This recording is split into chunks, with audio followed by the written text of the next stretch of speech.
yeah, she was taking me over.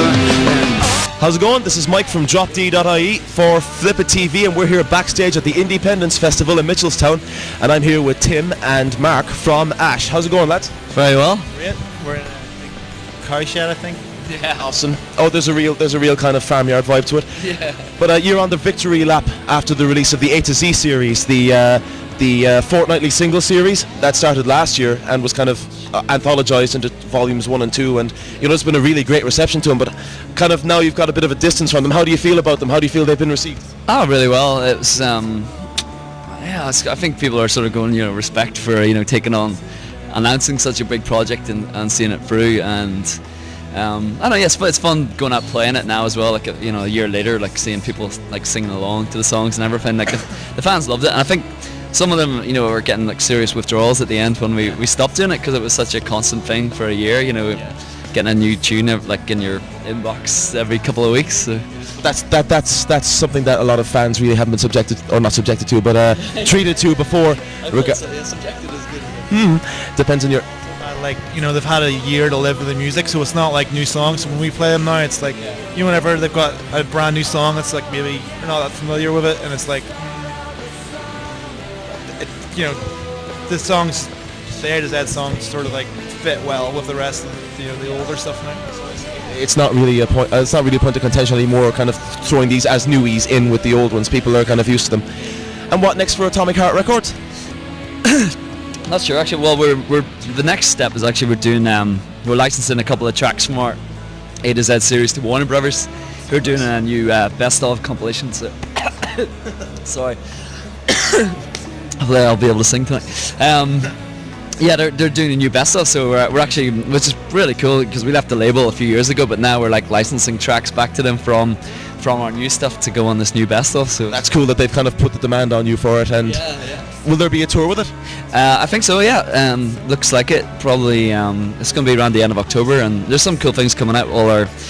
It's going to be like a CD, DVD package with all our videos, and also this film that we made in '96, which Ewan McGregor narrates, and it's quite a wild film. It's never seen the light of day yet. So, any hint of Cosmic Debris Part 2? Yep, it's going to be on there too, on a bonus for this. So there's going to be like so much stuff on it. But yeah, it must be crazy to be releasing a second greatest hits when, in the public conscience, you're still kind of the 17-year-old Rent Boys that released Trailer years upon years ago. Yeah. I mean, have you kind of found it hard to kind of shake that tag yourselves? Oh no, it's fine. I guess we still have a good part, thing of youth about us. We've been doing this almost 20 years, but we're like, I'm 34. We're both 34, so we're not. I don't feel like it's even that old. So, yeah. We're still Rent Boys. I suppose you're as old as you feel.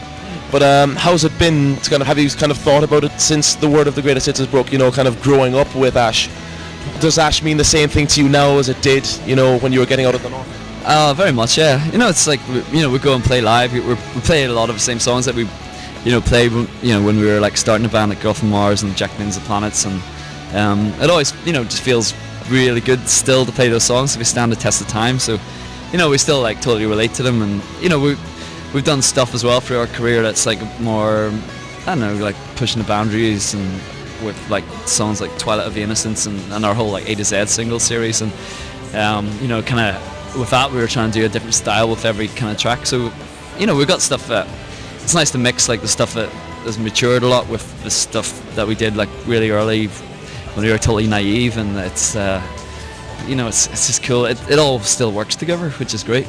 It is, and that cohesion is really something that only a band that are really kind of confident in what they were doing all along kind of gets it. And but no, just going on next, kind of like I said earlier, you were on the victory lap from the A to Z series, and you had a guest with you on a lot of that, and that was Russell from Block Party. What's his future with Ash, if you can speculate on it? Well, I feel like this potentially actually could be his last show ever with us, unfortunately, but because he's going back to Block Party pretty soon. But I don't know, I think he may pop back for the odd guests, or if say Block Party ends up taking a break between tours, he may end up going back out with us. I don't really know, but we'll still like remain we've become really good friends over the time, and he's fitted really well. So you just never know. I have a feeling that it's not the last we'll see him. Yeah. I just get that feeling. But he'll be back in some way at some point. Awesome, that's awesome. I was about to ask you before that if you were still heading on the festival circuit, but it appears this is your last for the summer. Yeah. Are you heading to any as a spectator during the course of the summer? We've been at quite a fair few now, so I'm almost like ready to get out of fields for a few months. I'm going into the studio to work on a film soundtrack over the next few weeks, so that's going to keep me. Yeah, actually, won't even have time to go out to the fields. So Is that Atomic Art Studios? actually, no, I'm doing it in London. It's a British film with the director Matt Whitecross. He did the Ian Dury film Sex and Drugs and Rock and Roll. It's his second film, and it's got Ray Winston and Jim Sturgis in it. So it's a lower budget film, but I think it's going to be really good. But speaking then of the studio, have you had any thought as to what you're going to do next, recorded wise? Not sure at the minute. I feel like we'll probably be in. You wait until early next year before we we were quite burned out after doing so much music over those couple of years. So this year was just all about chilling, and then it was pretty cool. Warner's wanted to do a new best of, so that's kind of keeping us busy for the next while. So with kind of all that in mind, with Warner looking to kind of get your tracks back off of E and doing the kind of the whole victory lap, how do you see Ash for the next 20 years?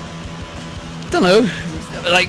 Whenever we started, we were like, people would ask, where do you see yourselves in 5 years? And we just didn't have a clue. I feel like at the time as well, it was a bit of a loaded question, because they thought because we were so young, we weren't going to last very long. But now, I don't know, we've still kept that attitude, just as long as it's fresh. And I know we always find ways of keeping things interesting and trying new ideas. So as long as we can keep doing that, we'll keep enjoying it. Progress. Yeah. Listen, thanks a million, lads, for coming out, and thanks a million for the interview. It was great to meet you. All I think is